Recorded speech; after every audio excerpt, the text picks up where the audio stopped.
ارکان اسلام کی بحث ہوگی تو کلمہ شہادت کے فوراً بعد اقامت الصلاۃ و ایتاء الزکاۃ، لیکن یہاں بحث ہو رہی ہے نیکی کی. نیکی کی حقیقت کیا ہے؟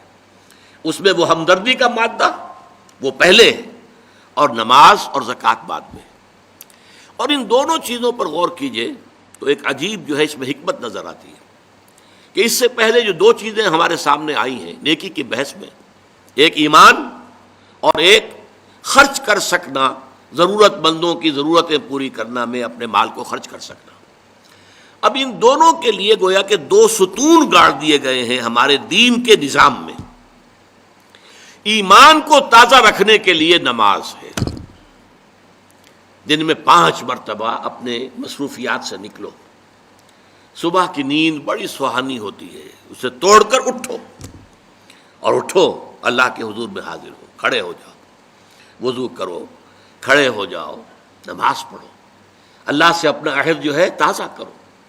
ایاک نعبد و ایاک نستعین، اللہ تعالیٰ کے ساتھ اپنے اس عہد کو دوبارہ استوار کرو، تازہ کرو. بڑا پیارا شعر ہے حفیظ جالندری کا کہ سرکشی نے کر دیے دھندلے نقوش بندگی، آؤ سجدے میں گریں لوح جبیں تازہ کریں. لوح کہتے تختی کو، جیسے تختی ہوتی تھی ہم لکھتے تھے پھر تازہ کرتے تھے اسے، اس کے اوپر پھر دوبارہ گاچنی سے اس کو دوبارہ جو ہے تاکہ اس پر لکھا جا سکے. تو یہ لوح جبیں جو ہے یہ ہماری، اسے رکھو زمین پر تاکہ اس میں بندگی کا جو نقش ہے وہ تازہ ہو جائے. اس لیے کہ ہماری سرکشی جو نفس کی سرکشی ہے، ان النفس لامارۃ بالسوء، اس نے ہماری یہ بندگی کے جو آثار ہیں، جو نقوش ہیں، انہیں کمزور کر دیا، دھندلا دیا ہے. تو نماز ایک ستون ہے، اور یہ جان لیجئے کہ اسلامی معاشرے کے اندر اس کی تنظیم، اس کی آرگنائزیشن کے لیے یہ یوں سمجھیے رکن رکین ہے، یہ عمود ہے، یہ سب سے بڑا جو ہے بنیاد ہے. اب آپ کو معلوم ہے کہ اسلامی معاشرے میں ایک فرد ہے مسلمان، اس کی زندگی بھی اگر وہ نمازی ہے اور نماز کا حق ادا کرتا ہے، اس کی زندگی گویا کہ نماز کے گرد گھومتی ہے. اس کا سارا نظام الاوقات جو ہے نماز کے حوالے سے طے ہوگا. فلاں کام کرنا، اچھا بھائی عصر کی نماز کے بعد. وہ کوئی ایسی اپائنٹمنٹ نہیں کر سکتا کہ جس میں عصر کی جماعت جو ہے اس کا معاملہ جو ہے وہ خطرے میں پڑ جائے. مغرب کے بعد اس کا سارا معاملہ چلے گا، اس کا روٹین جو ہے اسی کے گرد گھومے گا. یہ گویا کہ کھونٹا ہے جس کے گرد اس کے معمولات زندگی جو ہے، اس کی چکی جو ہے وہ چل رہی ہے.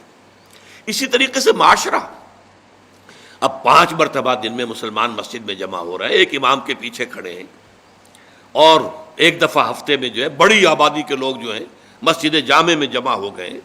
یہ اسلامی معاشرے کی ایک تنظیم ہے. سال میں 2 مرتبہ جو ہے آبادی سے باہر کسی بڑے کھلے میدان میں لوگ چلے گئے ہیں عیدین کے لیے، اور سال میں 1 مرتبہ جو ہے پوری دنیا سے کشاں کشاں کہاں کہاں سے گورے بھی اور کالے بھی اور پیلے بھی مسلمان کہاں کہاں سے چلے آ رہے ہیں، ہر مسلک ہر فقہ کے ماننے والے. یہ ایک تنظیم ہے جو نماز کے گرد اور حج کے گرد ہو رہی ہے. اور یہ نماز جو ہے در حقیقت بندے کا تعلق اللہ کے ساتھ استوار کرنے کا سب سے بڑا ذریعہ ہے. اس لیے کہ ہمارے معمولات جو ہیں وہ ہمیں اللہ سے غافل کر دیتے ہیں، ہم گم ہو کر رہ جاتے ہیں. وہ بڑا پیارا شعر ہے اقبال کا، کافر کی یہ پہچان کہ آفاق میں گم ہے، مومن کی یہ پہچان کہ گم اس میں ہے آفاق. آفاق میں گم ہو جانا، میرا یہ کام ہے، یہ کام ہے، یہ کام ہے، یہ کام ہے، یہ کرنا، وہاں جانا، وہاں سے وہاں جانا، وہاں سے وہاں جانا، ایک چکر ہے، ایک روٹین ہے. انسان گم ہو گیا، کہاں خدا کا خیال، کہاں آخرت کا خیال، آئے گا ہی نہیں، گم ہو گئے. اور ایک وہ ہے کہ جو گویا کہ دنیا میں رہتا ہے، بازار سے گزرا ہوں، خریدار نہیں ہوں. دنیا میں رہو اور دنیا میں گم نہ ہو جاؤ، بلکہ دنیا تمہارے اندر آ جائے، تمہارے قابو میں آ جائے، تمہارے تابع ہو جائے، تمہارے سارے معمولات تمہارے اپنے فیصلے کے، تمہاری خود ہی کے تابع ہو جائیں.